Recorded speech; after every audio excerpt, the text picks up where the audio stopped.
Quais os impactos da inteligência artificial na educação e na aprendizagem? Esse é um tema que vem sendo bastante falado, muita gente contra, muita gente a favor, tem várias pesquisas que apontam que é legal, tem várias pesquisas que apontam que não é, né? E sobre esse tema hoje eu converso com uma especialista no assunto e aí a gente vai tirar todas as nossas dúvidas aqui.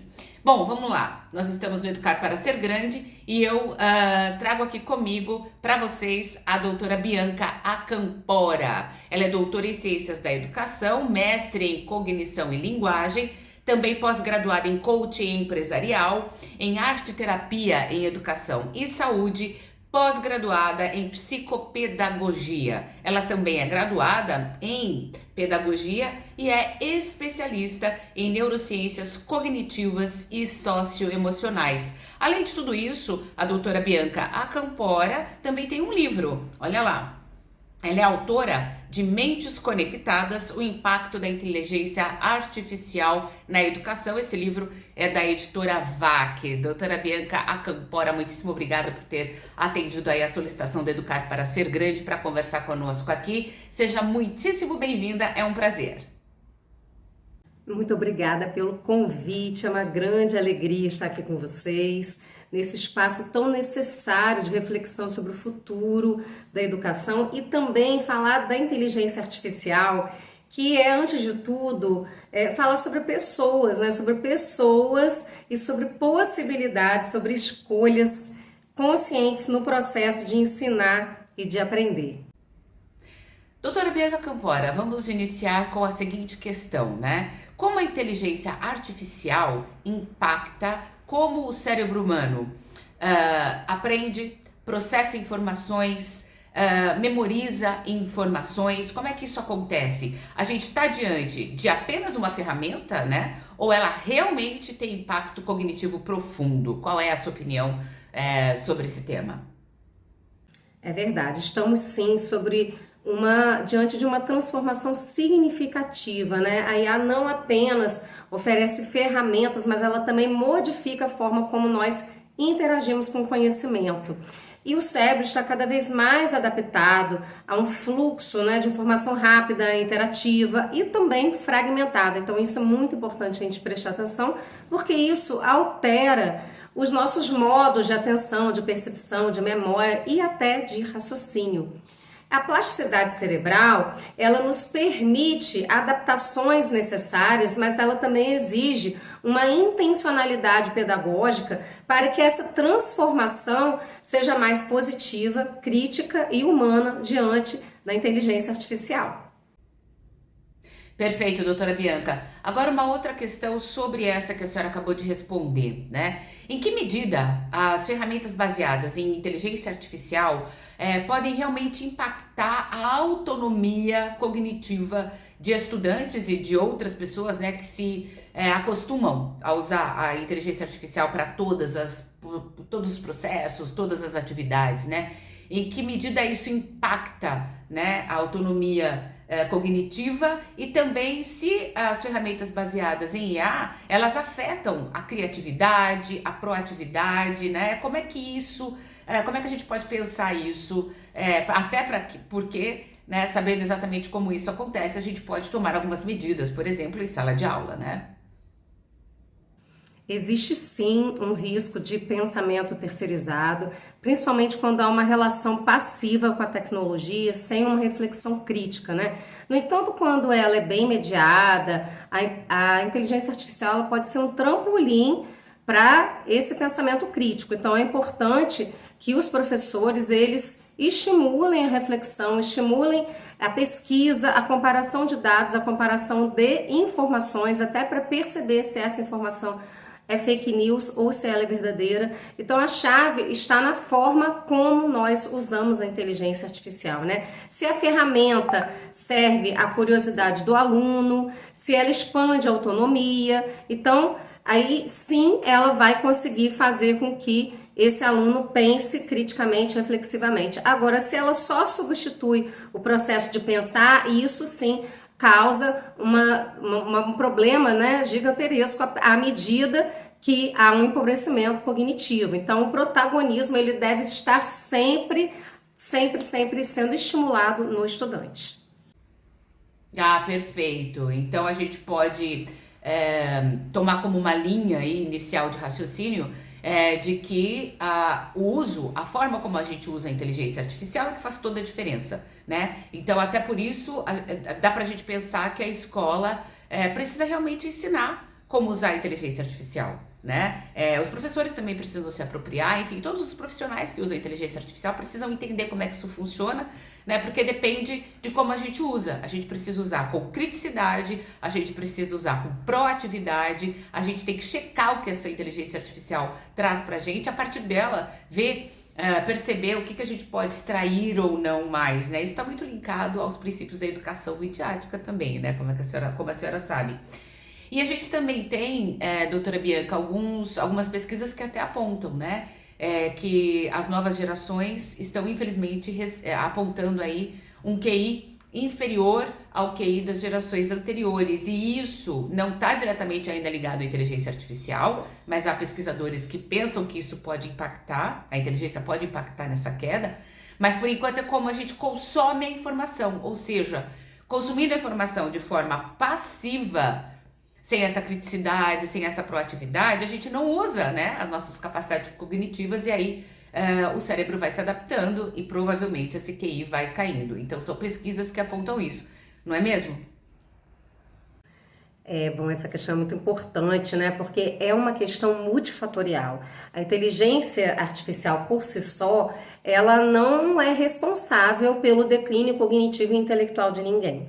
Entretanto, a inteligência artificial e o uso de recursos tecnológicos por si só, sem propósito, sem uma intenção, um objetivo pedagógico de educar, de aprender, e também uma diminuição dos níveis de leitura nas escolas, né? E também dentro de casa. Então, cada vez mais as pessoas estão lendo menos livros e estão usando aplicativos com abreviações. Então, tudo isso são características de um pensamento, né, de uma sociedade contemporânea que ele visa aí a competitividade, a rapidez, né, e muitas vezes as informações se perdem aí no meio do caminho. Então, aprofundar, pesquisar, trabalhar a percepção, atenção e memória de formas que aquilo faça sentido para o sujeito e tenha uma aprendizagem significativa com a mediação e por meio, né,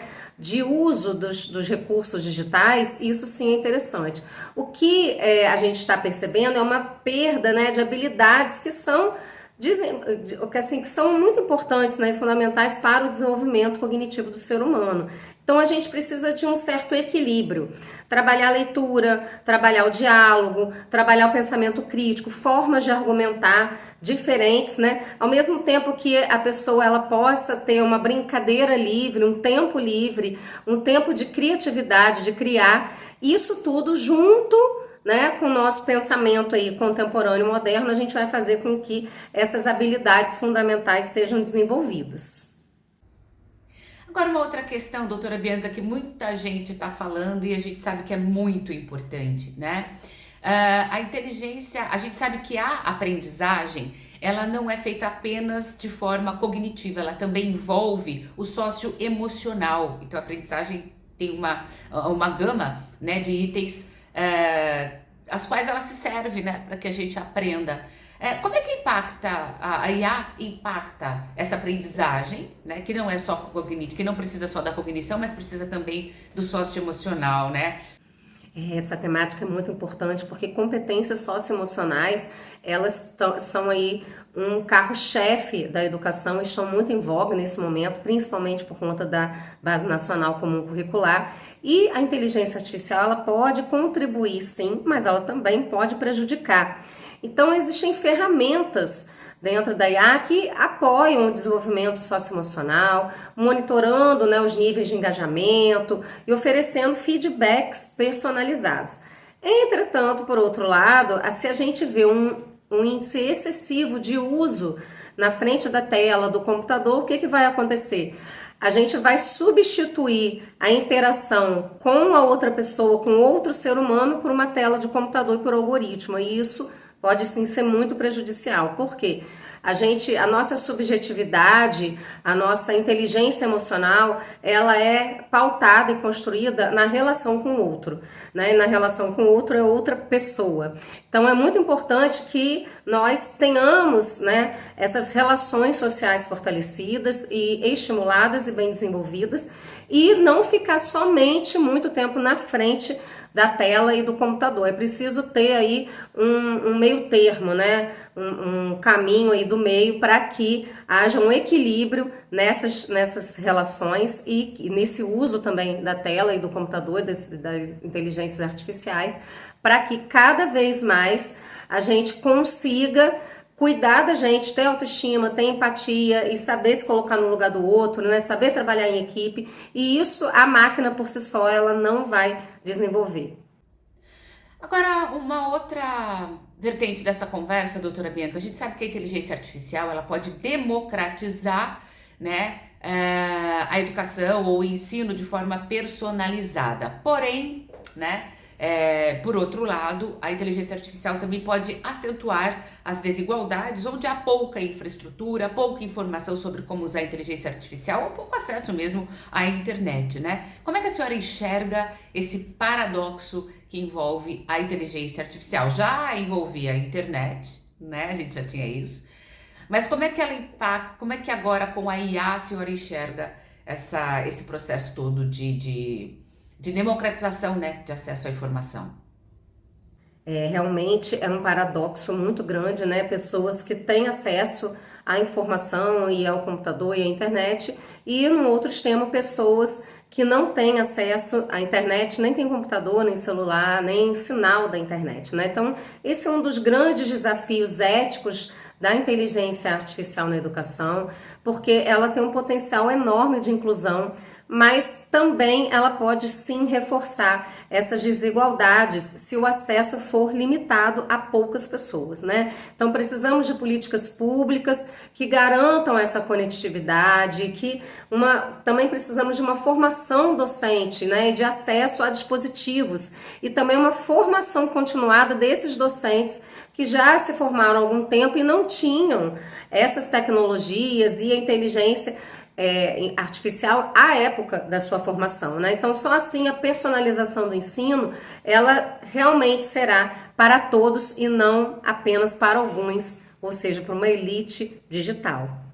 Doutora Bianca Acampora, agora tem uma pergunta que fala mais sobre o educador, né? Sobre professores. Como é que a inteligência artificial está impactando, né? Já impacta, né?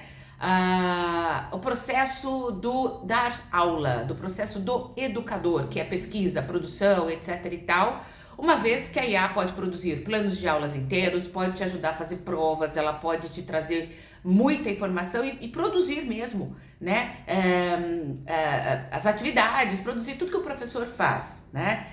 Qual é o impacto da inteligência artificial para o educador, né? E o que permanece completamente nas mãos humanas, ou seja, a IA não consegue fazer. Bom, essa é uma temática que vem despertando aí várias discussões, né? Mas o professor, ele nunca foi um transmissor de conhecimento, né? Talvez aí lá na Idade Média, né, ou no início do século passado, ele talvez tenha sido, mas hoje em dia tá tudo, né, nos grandes aplicativos, no Google, nos grandes sites aí, a informação ela já é dada. Então, o professor que ele está preso lá no livro didático ou na cópia da matéria, né, no quadro, ele tá ali perdendo um tempo precioso dele com a turma dele, né? Porque o professor hoje em dia ele é mediador, então ele precisa inspirar, ele precisa cuidar, ele precisa pensar nesse processo de aprendizagem de uma forma que seja crítica, reflexiva, que o aluno seja protagonista desse aprendizado e principalmente que ele construa, né? Proponha atividades que o aluno ele vai construir o seu próprio conhecimento também a partir daquilo que já é dado. Então, o conhecimento ele está aí universalizado, né? Não só no livro didático mais, mas qualquer conteúdo que você jogue aí na internet. Vem ali 5.000 sites sobre o assunto e aí o que é preciso fazer? O professor ele precisa ensinar seu aluno a pesquisar, ensinar seu aluno a comparar informações, a analisar os dados, inferir, argumentar e principalmente refletir criticamente acerca disso. Ou seja, o professor, ele é um ser humano que permanece insubstituível, ele é um profissional que permanece insubstituível, né? Então, que essa escuta, que esse acolhimento, né, o discernimento ético também e o afeto e a capacidade de ensinar com sentido, ela seja cada vez mais aí colocada em prática pelos docentes, porque a gente não tem como negar a inteligência artificial, a era digital, e nem voltar para um passado em que isso não existia, né? Então a gente precisa aprender a lidar com as tecnologias dentro da nossa prática do dia a dia da nossa sala de aula. Bom, ainda nessa linha, né, já falando do processo acadêmico, o que a gente pode aceitar, doutora Bianca Campora? A gente sabe que já tem várias regras, várias leis sobre isso, muitas universidades, muitas escolas adotando regras próprias, né, internas, enfim, que são amplamente divulgadas para alunos, professores, etc. e tal. Quando a gente fala em produção acadêmica, seja ela aluno produzindo atividade em qualquer formato de conteúdo, ou professores, estudantes, alunos, profissionais produzindo dissertações, sejam elas de pós-graduação, mestrado, doutorado, pós-doc e por aí vai, o que dá para a gente aceitar em termos de a pesquisa só, a gente pode aceitar também a correção, né? O que a gente pode aceitar em termos de A? O que a senhora acha viável, né, no mundo acadêmico a gente aceitar em termos de A? Bom, a primeira coisa que a gente tem que pensar é o que não pode de jeito nenhum. O que não pode é fazer uma pesquisa, pedir pro ChatGPT, por exemplo, né, elaborar uma resposta para você e você simplesmente fazer um Ctrl+C, Ctrl+V, que é o famoso copiar e colar, né? Sem uma reflexão crítica acerca daquilo. Até porque essas ferramentas que a gente chama de aprendizagem, né, de máquina, o aprendizado de máquina, a máquina ainda está aprendendo, né? Então, todas as ferramentas como o ChatGPT e outras, né, elas estão sendo aprimoradas. E quem é que alimenta? É o ser humano, que alimenta os dados, né? Nós ensinamos a máquina. Então, muitas vezes já aconteceu comigo de eu pesquisar uma resposta e ele me dá uma outra que não tem nada a ver com aquilo. Então, é importante a gente pesquisar em vários locais, a gente analisar a resposta que ele deu, né? E pensar no uso ético da inteligência artificial com transparência. Se você pesquisou, o aluno pesquisou, o estudante lá do mestrado, do doutorado pesquisou via ChatGPT, Bing ou qualquer outra ferramenta de inteligência artificial, é interessante que ele primeiro coloque lá nas referências, referenciando que ele fez uso da inteligência artificial, né? Para as atividades escolares, nós podemos usar a inteligência artificial como apoio, como inspiração, mas a gente precisa sim estimular a autoria do aluno, então tem que ter autoria e tem que ter referência, né, de que foi utilizado ali como inspiração o ChatGPT, mas que ele leu outros materiais, outros artigos ou até outras notícias que pudessem comparar as informações e ver se de fato aquilo ali é verdadeiro, se a IA não se equivocou, né? Porque ela ainda está aprendendo, tá? E em dissertações, em teses, a inteligência artificial, ela pode sim auxiliar na organização das ideias, na revisão do texto, na busca por referência, mas ela não deve nunca substituir a análise crítica e a produção intelectual do autor. Isso é muito importante, por quê? Porque existe um risco de plágio, né? Porque a inteligência artificial, o que ela vai fazer? Ela vai buscar na base de dados dela, daquilo com que ela foi alimentada, um número de respostas. E essas respostas têm autores que escreveram sobre aquilo. E nem sempre a IA vai referenciar, então a gente precisa ter esse cuidado. Quem escreveu sobre isso? Quem falou sobre esse assunto? Então esse risco de plágio ele é muito grande, ou até de uma superficialidade também que aumenta se não houver critérios ou também supervisão clara. Então é muito importante aí que a gente envolva a questão ética com clareza e transparência nesse caso. Pois é. Bom, agora falando sobre o seu livro, doutora Bianca Campora, Mentes Conectadas, a senhora fala exatamente sobre o processo de aprendizagem, né? A a mistura, né, do processo de aprendizagem entre máquinas e humanos, né? Como é que a senhora vê e enxerga o futuro da educação? Vai ser híbrido entre humanos e máquinas? O que dá pra gente prever? Porque a gente sabe que a inteligência artificial, ela está se expandindo, ela veio para ficar, ela está no mercado de trabalho, ela está dentro da faculdade, os alunos estão usando ainda que não tem orientação para isso, né? Embora a escola pense que se ela não falar de IA, o seu aluno não vai usar, ela está enganada. A gente precisa realmente se apropriar como educadores e escola dessa ferramenta para a gente poder orientar os estudantes sobre o que eles podem fazer, o que eles não devem fazer e alertar sobre essa necessidade de eles terem criticidade, proatividade, enfim, né? Eles gerenciam o processo e não o contrário, né? Mas como é que a senhora enxerga o futuro, né? É híbrido, humanos, máquinas, o futuro da educação, da aprendizagem é esse?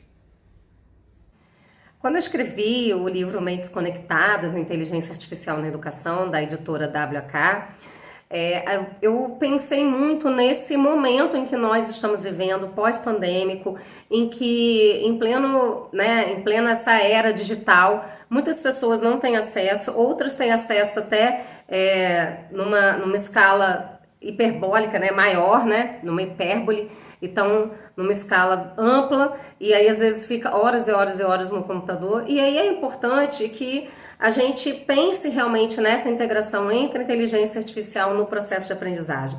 E eu imagino um futuro em que ele seja híbrido, em que a gente possa buscar esses caminhos da inteligência artificial integrada ao cotidiano escolar, de uma forma natural, mas consciente, com ética, com transparência. E ela vai ser, então, uma parceira, né? Ela seria uma parceira aí pedagógica, oferecendo dados, caminhos, possibilidades, essa personalização do ensino, um processo inclusivo mais humanitário. E o estudante, né, ele vai continuar no centro. Então, por quê? Porque nós aprendemos com histórias, com erros, com afetos, e a educação do futuro ela é híbrida, porque ela é relacional, e a tecnologia, ela tem esse papel também, né? Então, ao mesmo tempo que ela é relacional com pessoas, ela é relacional também de uma forma tecnológica, né? Então, essa combinação, sim, ela pode ser muito potente, desde que a gente saiba utilizar com criatividade, com reflexão crítica e referenciando, que é muito importante. Tá, e de tudo isso que a gente conversou, doutora Bianca Campora, o que é positivo?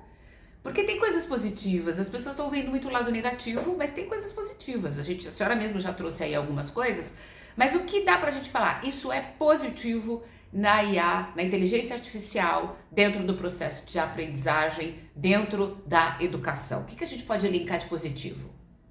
Bom, eu penso que o grande ponto positivo da inteligência artificial na educação é o professor, ele ganha tempo, e um tempo de qualidade com seus alunos, né? Então, ao invés dele trabalhar aí cópia no quadro, dele trabalhar somente com livro didático, com uma questão de memorização, um ensino mais tradicional mecanicista, ele vai poder trabalhar com um tempo de qualidade, estabelecendo vínculos, trabalhando com metodologias ativas, trabalhando com um ensino híbrido, trabalhando com uma sala de aula invertida, por exemplo, com aprendizagem por problemas, trabalhando com equipes, com grupos, sendo desafiado e desafiar os seus alunos também, né, com esse pensamento crítico, desafiar os seus alunos a criarem soluções para os problemas emergentes desse século XXI.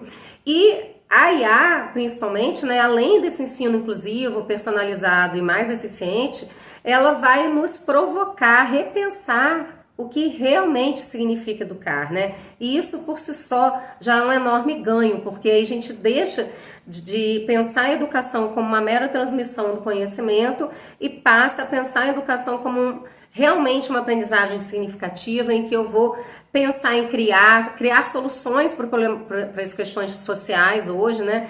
E para criar também soluções para os eventos familiares, para as relações pessoais e para saber lidar com as diferentes situações de várias formas, né? Com criatividade, com reflexão crítica, pensando sobre o pensar e o agir. Então, esse eu acho que é o grande futuro da educação.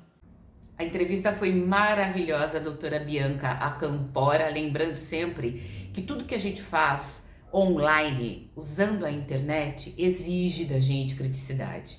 A gente está vendo muitas coisas, desculpe a palavra, bizarras acontecendo no mundo, acontecendo no Brasil, por conta de as pessoas não checarem informações. As pessoas literalmente estão acreditando em tudo o que elas veem. E a inteligência artificial, embora venha se aprimorando muito rapidamente, né, porque ela é generativa, a gente sabe que ela também traz respostas erradas, que ela também traz, ela também alucina, que é o termo que a gente usa. A gente sabe que a inteligência artificial, ela também está na internet, né? Então ela também está sob a ação de algoritmos. Então a gente precisa se apropriar de tudo isso, precisa saber de tudo isso, né? E eu não vou deixar de falar que isso é uma competência que pode ser dada para os alunos, para os professores, para todas as pessoas, por meio da educação midiática. Então eu sempre vou reforçar esse tema. Então, eu agradeço muito a sua participação aqui, Bianca Campora, a Bianca que é doutora em Ciências da Educação, mestre em Cognição e Linguagem, pós-graduada em Coaching Empresarial, em Arte e Terapia em Educação e Saúde, pós-graduada em Psicopedagogia, também graduada em Pedagogia e especialista em Neurociências Cognitivas e Socioemocionais. E quem quiser adquirir o livro da doutora Bianca Campora, que é Mentes Conectadas, o impacto da inteligência artificial na educação, da editora VAC, é só pesquisar, procurar, é um livro excelente, está à venda, está aí à disposição, vale a pena se interessar, uma boa leitura. A gente sabe que a leitura, tanto para estudantes como para nós professores e profissionais, né, é muito importante, né, até para a gente ter aquele distanciamento, né, da informação rápida, rasa, né? Então, fica essa dica de livro aí da doutora Bianca Campora. Muitíssimo obrigada por ter atendido o Educar para Ser Grande e o Roda de Conhecimento, doutora Bianca. Um abraço para a senhora. Eu que agradeço, foi uma honra contribuir com esse diálogo que é tão necessário e que nós possamos sempre pensar a tecnologia a serviço da humanização e da construção de uma educação mais justa, crítica e inspiradora. Até a próxima! Gente, não esqueça, a gente tem um portal voltado à área da educação, é o educarparasergrande.com.br. A gente também tem o nosso podcast, o Roda de Conhecimento. Visitem o nosso site, vocês vão ter acesso a todas as nossas redes sociais, e o Educar para Ser Grande também tem profissionais que levam cursos e levam palestras para as escolas, exatamente falando sobre esses temas, né? Educação midiática, apropriação da internet, como fugir de fake news, como fugir de golpes, como fugir de tudo isso que a gente está vendo de ruim que a internet traz, porque a internet também traz algumas coisas ruins por ação humana, obviamente. E a gente também leva palestras sobre educação ou inteligência artificial. Então, vai lá, educarparasergrande.com.br, essa no YouTube.